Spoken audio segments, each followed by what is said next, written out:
విశాఖ స్థానిక సంస్థల ఎమ్మెల్సీ ఎన్నికలు జరుగుతున్నాయి. అయితే ఉత్తరాంధ్రలో ఆ సీటును గెలుచుకోవడానికి టీడీపీ చివరి ప్రయత్నాలు మొదలుపెట్టింది. అయితే భారీ స్థాయిలో క్రాస్ ఓటింగ్ జరిగితే తప్ప వైసీపీపై గెలిచే అవకాశాలు లేవు. మరొక వైపు వైసీపీ ఉత్తరాంధ్రలో స్ట్రాంగ్ లీడర్ అయిన బొత్స సత్యనారాయణ పేరు ఖరారు చేసింది. బొత్స సత్యబాబు ఎన్నికల వ్యూహాలను అధిగమించాలి అంటే సామాన్య విషయం కాదు. ఆ విషయం అధినాయకత్వానికి తెలియంది కాదు.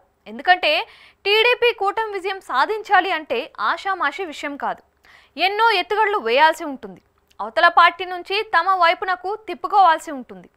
స్థానిక సంస్థల విశాఖ ఎమ్మెల్సీ పదవి మరో 3 ఏళ్ల కాలం ఉంది. అయితే బలాబలాలను చూస్తే వైసీపీకి 600కు పైగా ఓట్లు ఉండగా టీడీపీకి కేవలం దాదాపు 250 మాత్రమే ఉన్నాయి. భారీ సంఖ్యలో వైసీపీ నుంచి చేరికలను ప్రోత్సహించాలి అంటే ఇప్పుడున్న సమయం సరిపోతుందా అన్న చర్చ జరుగుతోంది.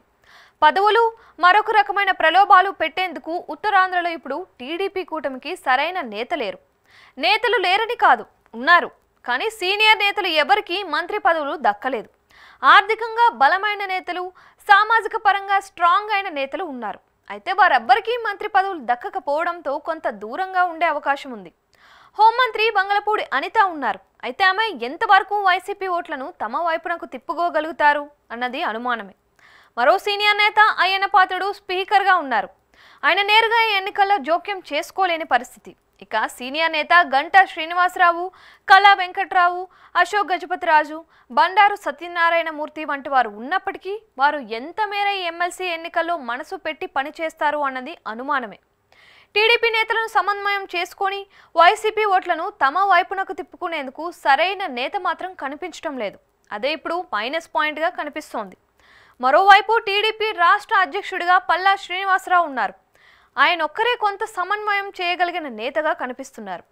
అచ్చెన్నాయుడు ఈ బాధ్యత అప్పగించినా ఆయనపై పార్టీ నేతల్లో ఉన్న వ్యతిరేకత ఎంతవరకు పనిచేస్తుంది అన్నది చెప్పలేని పరిస్థితి. ఈ పరిస్థితిలో విశాఖ స్థానిక సంస్థల ఎమ్మెల్సీ అభ్యర్థిగా ఎవరిని ప్రకటిస్తారు అన్న దానిపై సర్వత్రా చర్చ జరుగుతోంది. ఆర్థికంగా, సామాజికంగా బలమైన నేతను రంగంలోకి దించేందుకు పార్టీ నాయకత్వం సిద్ధమైంది అని తెలిసింది. ఇక అభ్యర్థి బలమైన వాడైతే ఆయనే చూసుకుంటాడులే అన్న ధీమాలో పార్టీ హైకమాండ్ ఉన్నట్లు కనిపిస్తోంది. ఇలా విశాఖ ఎమ్మెల్సీ పదవిని దక్కించుకునేందుకు టీడీపీ మాత్రం శ్రమించినా ఎంత మేరకు ఫలితం ఉంటుంది అన్నది చెప్పలేని పరిస్థితి.